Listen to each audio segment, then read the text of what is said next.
Veracruz, mayo de 2025. En las calles olvidadas de Tuxpan, donde el río Pánuco arrastra secretos que el sol nunca alcanza, un hombre vivía escondido tras un velo de mentiras. Gerardo Rodríguez García, un ex policía de Cuautitlán Izcalli, creía que podía borrar su pasado con cabello largo, una barba descuidada y el anonimato de la colonia Juana Moza. Pero el 25 de mayo, las sombras que él mismo tejió durante 4 años de fuga lo traicionaron. Su captura, orquestada por la mente implacable de Omar García Harfuch, no es solo el fin de un prófugo.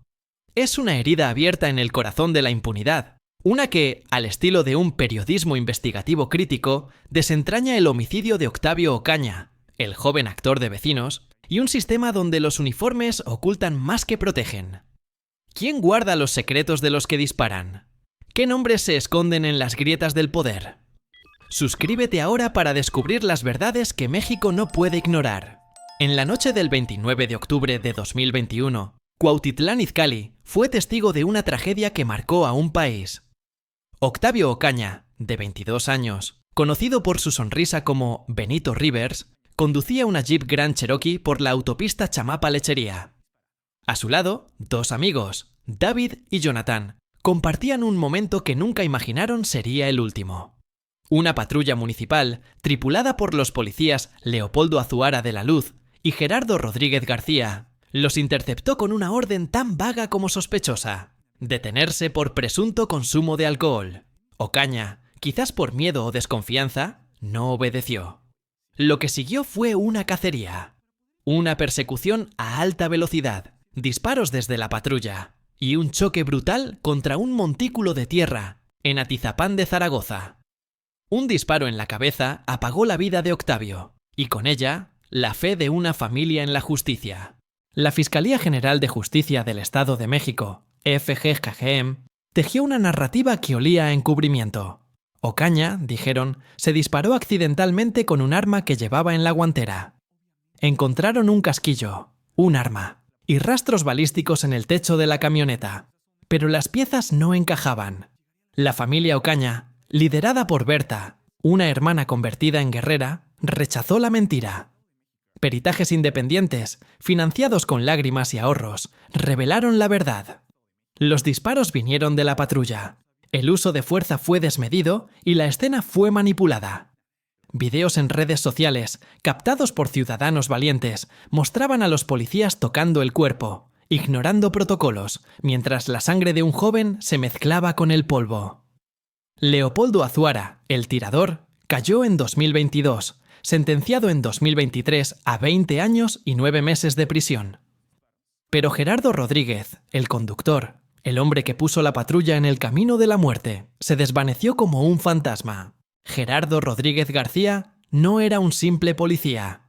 A sus 44 años, con una estatura de 1,60 metros, tez blanca y cabello que alguna vez llevó corto, había aprendido a moverse en los márgenes del poder.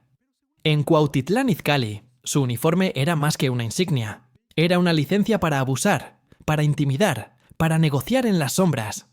El 29 de octubre de 2021, cuando la patrulla que conducía persiguió a Octavio Ocaña, Gerardo no solo era un engranaje en una máquina corrupta, era un hombre que sabía cómo desaparecer. Cuando la FGJM emitió una orden de aprehensión en su contra, no se presentó. Dejó atrás su casa, sus conocidos y cualquier rastro que pudiera delatarlo.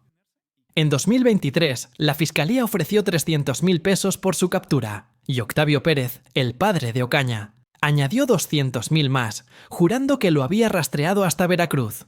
Pero en México, los prófugos no solo huyen, son protegidos.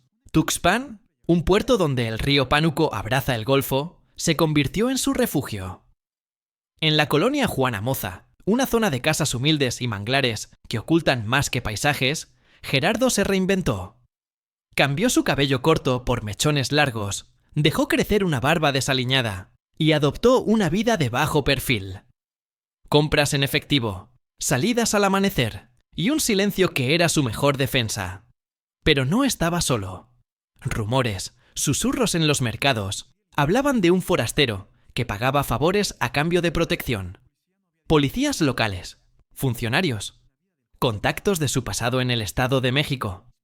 En el México de 2024, los prófugos no sobreviven sin aliados, y Gerardo tenía los suyos.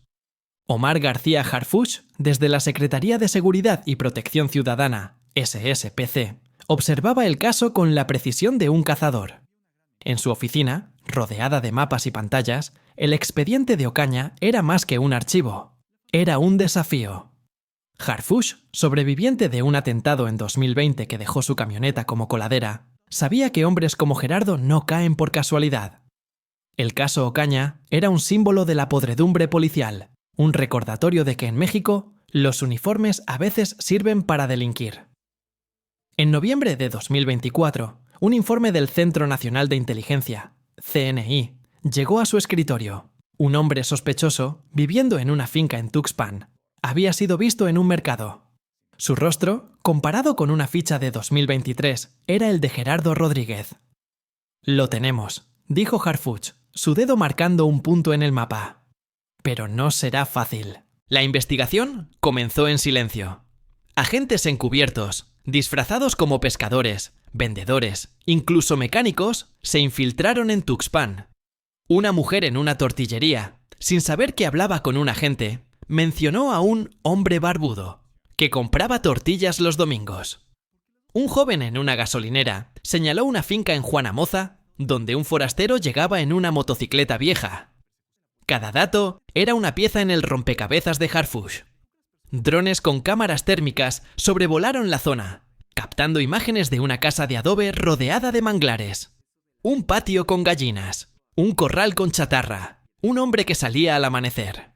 Interceptores de señales detectaron un celular desechable, usado para llamadas breves a números en Cuautitlán Izcalli. Una grabación, captada por un micrófono direccional, mencionaba a un amigo de Izcalli, que no quería problemas. Harfuch, en una sala de comando, revisaba cada imagen, cada audio, cada informe. «Es él», pensó, «pero alguien lo está cuidando».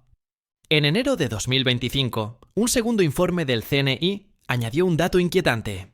Transferencias bancarias, disfrazadas como pagos de servicios, llegaban a un expolicía en Tuxpan. El hombre, un veterano con conexiones en el puerto, era el enlace perfecto para un prófugo. Harfuch marcó su nombre en un tablero, pero decidió no tocarlo aún. «Primero atrapamos a Gerardo», dijo a su equipo.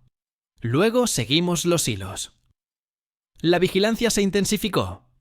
Agentes encubiertos alquilaban casas cercanas a la finca, observaban desde fondas, tomaban notas en libretas disfrazadas como cuentas de mercado.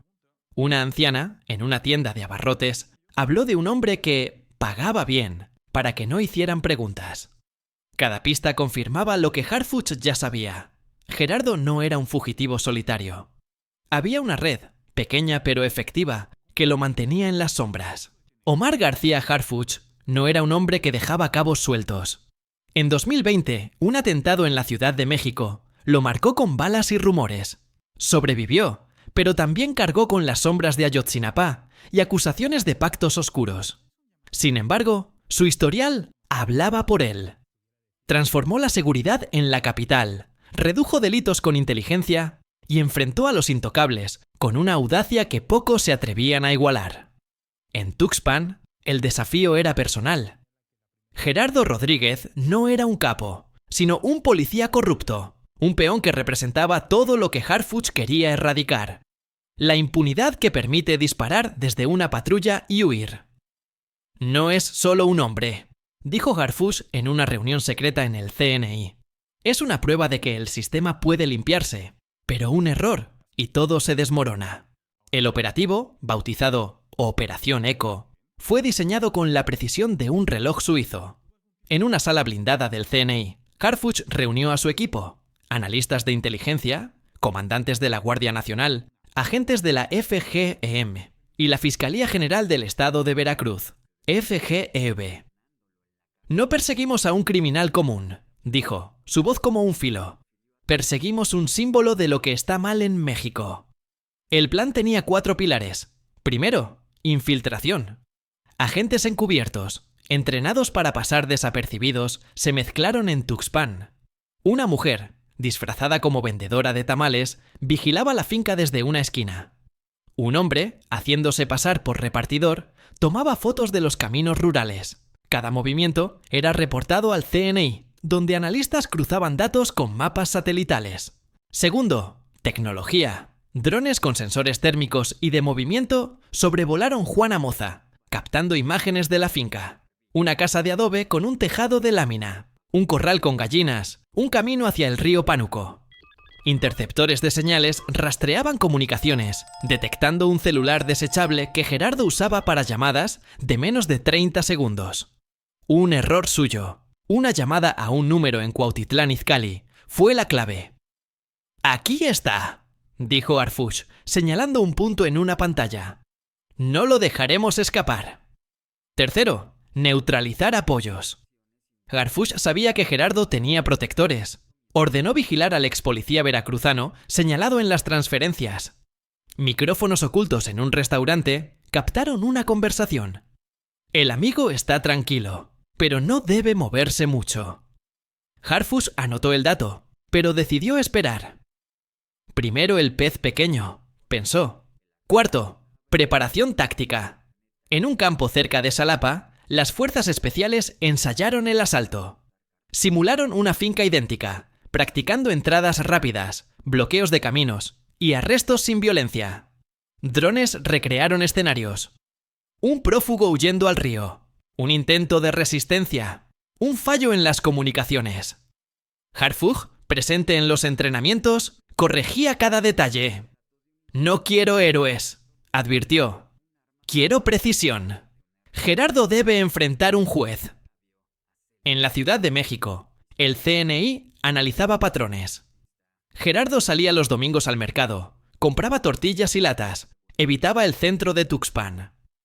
Sus movimientos eran predecibles, su rutina una debilidad. Todo apuntaba al 25 de mayo, un domingo, como el día para cerrar el cerco. El 25 de mayo de 2025, Tuxpan amaneció bajo un sol que quemaba la piel. En la colonia Juana Moza, los manglares susurraban con la brisa del río Pánuco, y las gallinas picoteaban en el patio de una finca de adobe. Gerardo Rodríguez García, con una gorra gastada y una camisa descolorida, revisaba una motocicleta en el corral. Su barba, larga y descuidada, ocultaba un rostro que alguna vez patrulló Cuautitlán Izcalli. En su mente, quizás, la ilusión de que 4 años de fuga lo habían salvado. Pero a 1 kilómetro de distancia, un convoy de la FGM y la FGEB se preparaba para romper esa ilusión. A las 13:00 horas, en una base militar en Veracruz, 10 vehículos, 6 blindados, 4 camuflados, cargaban a agentes con chalecos tácticos, rifles enfundados y radios encriptadas. 2 drones, equipados con cámaras de alta resolución, estaban listos para despegar. En la Ciudad de México, Harfuch, en una sala de comando del CNI, observaba las pantallas. Imágenes en tiempo real de la finca, mapas 3D de Tuxpan, señales de calor que marcaban a un hombre en el corral. «Todo en su lugar», dijo, su pulso firme pero sus ojos alerta. En Tuxpan, los habitantes de Juana Moza seguían su rutina. Una mujer barría su patio, un pescador remaba en el río, un niño jugaba con un perro. Nadie notó los vehículos que avanzaban por caminos rurales, levantando nubes de polvo. A las 14:30, el convoy llegó a 1 kilómetro de la finca. Harfuch, desde la sala, dio la primera orden. «Divídanse, cierren las rutas». El equipo principal, con 6 vehículos, se posicionó a 500 metros de la finca, oculto tras un grupo de manglares. 2 flanqueos, con 2 vehículos cada uno, bloquearon los caminos al río y la carretera Tuxpan-Tampico. Un dron, volando a 300 metros de altura, captaba cada detalle. Gerardo en el corral, una mochila en el suelo, una motocicleta lista para una fuga. El segundo dron vigilaba el perímetro, buscando posibles cómplices. En Juana Moza, la calma era engañosa. Una anciana, desde su ventana, vio un vehículo desconocido, pero lo ignoró. Un joven en una bicicleta pasó cerca del convoy, ajeno a lo que se avecinaba. A las 14:50, los agentes formaron un cerco silencioso. La finca, con su tejado de lámina y paredes agrietadas, era un refugio frágil. Harfush, en la sala, revisaba las imágenes. Un punto rojo. Gerardo, moviéndose en el corral. Ningún otro calor humano en la finca. Sin violencia, ordenó. Lo queremos vivo. Los agentes, divididos en 3 escuadras, avanzaron con pasos medidos.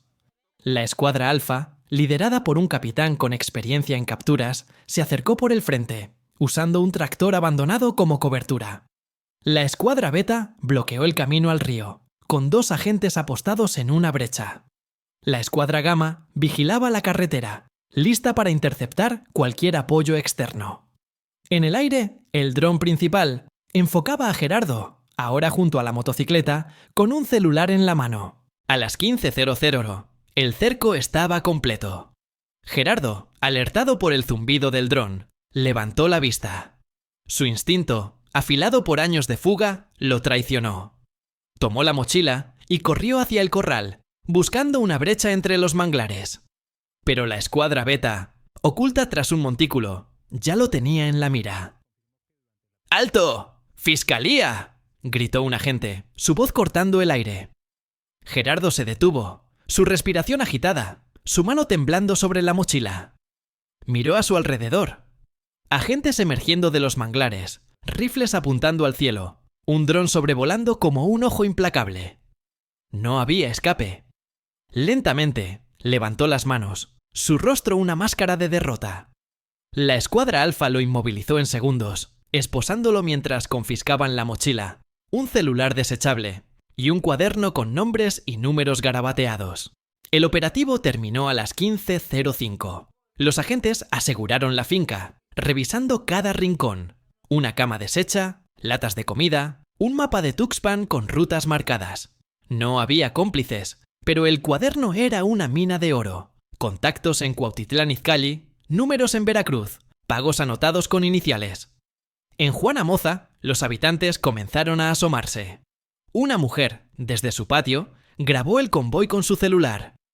Un pescador, en el río, susurró a su compañero. Algo grande pasó. En la sala de comando, Harfush recibió el reporte. Objetivo asegurado. Sin incidentes. No celebró. Trasládenlo al Edomex, dijo, su mirada fija en el cuaderno escaneado en una pantalla. Esto apenas comienza. A las 18:00 horas, la FGM notificó a la familia Ocaña. Berta Ocaña, en plena celebración de su primer aniversario de boda, recibió la llamada que llevaba 4 años esperando. Lágrimas de justicia, escribió en Instagram, su voz quebrada por la emoción. En Tuxpan, Gerardo fue trasladado bajo custodia. Su barba y cabello largo, un intento fallido de borrar su pasado. En México, la noticia estalló como un trueno. El segundo policía del caso Ocaña, el hombre que huyó tras la muerte de un joven actor, estaba en manos de la justicia. ¿Por qué Gerardo Rodríguez pudo esconderse durante 4 años? Tuxpan no es un pueblo cualquiera. Es un puerto donde los muelles son venas para actividades ilícitas, donde los secretos se compran con dinero o miedo. El cuaderno incautado, con nombres de contactos en Cuautitlán Izcalli y Veracruz, apunta a una red que va más allá de un policía corrupto. ¿Quiénes eran esos iniciales en el cuaderno? ¿Policías locales que miraban para otro lado? ¿Funcionarios que recibían donaciones? ¿O quizás empresarios que usan los puertos para más que comercio? Harfush, al revisar los documentos, sabía que tocar esos hilos era como caminar sobre un campo minado. No hemos ganado, dijo a su equipo. Solo hemos abierto una grieta. Las irregularidades de 2021 siguen siendo una herida abierta. La escena del crimen, manipulada por los policías, fue un insulto a la memoria de Ocaña. Los peritajes falsos, que acusaban a un joven de dispararse a sí mismo, eran una mentira burda. Las amenazas a la familia Ocaña, que Berta denunció en 2022, sugerían que Gerardo no actuaba solo. ¿Eran sus aliados los que enviaban mensajes anónimos, los que vigilaban a una madre y un padre en duelo?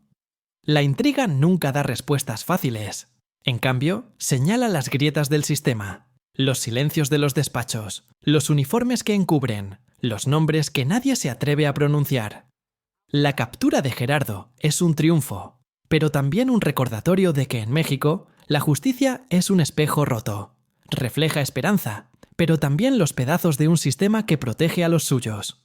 En Cuautitlán Izcalli, la sentencia de Leopoldo Azuara en 2023 fue un paso, pero no sanó el dolor. La familia Ocaña, con Berta y Octavio Pérez a la cabeza, luchó contra un sistema que criminalizó a su hijo, que lo pintó como un borracho, un rebelde, un suicida. Los videos en redes, los peritajes independientes, la presión del ex pro Humanitas. Todo fue un grito contra la impunidad. Pero la captura de Gerardo, aunque un alivio, no cierra la herida. Mi hermano merece justicia completa, dijo Berta en una entrevista, sus ojos brillando con lágrimas y furia. En Tuxpan, los habitantes de Juanamoza volvieron a su rutina, pero los rumores no cesan. Ese hombre tenía amigos, susurró una vendedora en el mercado. Y no todos están presos. En la Ciudad de México, Harfuch regresó a su oficina, un espacio austero donde los mapas de México marcaban batallas sin fin. Había atrapado a un prófugo, pero sabía que hombres como Gerardo eran síntomas, no la enfermedad. El cuaderno incautado era una promesa de nuevas investigaciones, pero también de nuevos peligros. ¿Quiénes eran esos nombres? ¿Un jefe policial en Cuautitlán Izcalli? ¿Un contacto en el puerto de Tuxpan? ¿O alguien más alto? Alguien que desde un escritorio mueve los hilos de la impunidad. Harfuch, revisando un informe del CNI, marcó un nombre con un círculo rojo. Aquí está el siguiente paso, pensó. Pero en México, cada paso es un riesgo. En Tuxpan, el río Pánuco sigue fluyendo, sus aguas cargadas de secretos. Los habitantes de Juanamoza, curtidos por años de promesas rotas, miran con desconfianza a los extraños. Una maestra, en una escuela cercana, cerró su salón con llave, temiendo que la captura traiga represalias. En Cuautitlán Izcalli, la familia Ocaña mira al cielo, buscando a Octavio en las estrellas. Berta, con su voz incansable, promete no detenerse. Por mi hermano, dice, seguiremos hasta el final. Pero el final, en el México de 2025, es un horizonte lejano. La Operación Eco fue un éxito táctico, pero su impacto estratégico es un acertijo. Gerardo Rodríguez enfrentará a un juez, pero los nombres en su cuaderno, los que aún caminan libres, son la verdadera batalla. Esta historia no ofrece consuelo. Es una crónica de verdades a medias, de victorias que saben a ceniza, de preguntas que persisten como fantasmas. ¿Por qué Gerardo estaba en Tuxpan, un puerto donde los prófugos encuentran refugio? ¿Fue traicionado por alguien en su red? ¿Quizás el ex policía de las transferencias? ¿Y qué hay de los rumores, susurrados en los pasillos del CNI, de que la captura tuvo apoyo externo? Harfuch nunca cierra los círculos. En cambio, los deja abiertos, invitando a mirar más allá del velo. La detención de Gerardo debilita la narrativa de la impunidad, pero no toca a los intocables, los que firman cheques, los que abren puertos, los que miran desde las alturas mientras México sangra. ¿Crees que la verdad puede vencer a las sombras? Suscríbete ahora y únete a la lucha por la justicia. La captura de Gerardo Rodríguez no es el fin del caso Ocaña. Es un capítulo en una guerra sin rostro, donde las sombras habitan los uniformes, los despachos, los ríos. Omar García Harfuch, con su mente afilada, demostró que la justicia puede alcanzar a los que huyen. Pero en el México de 2025, cada detenido es una pregunta. ¿Quiénes siguen libres? Esta historia no promete redención, solo una certeza. La verdad, como el río Pánuco, fluye lenta, implacable y nunca se detiene.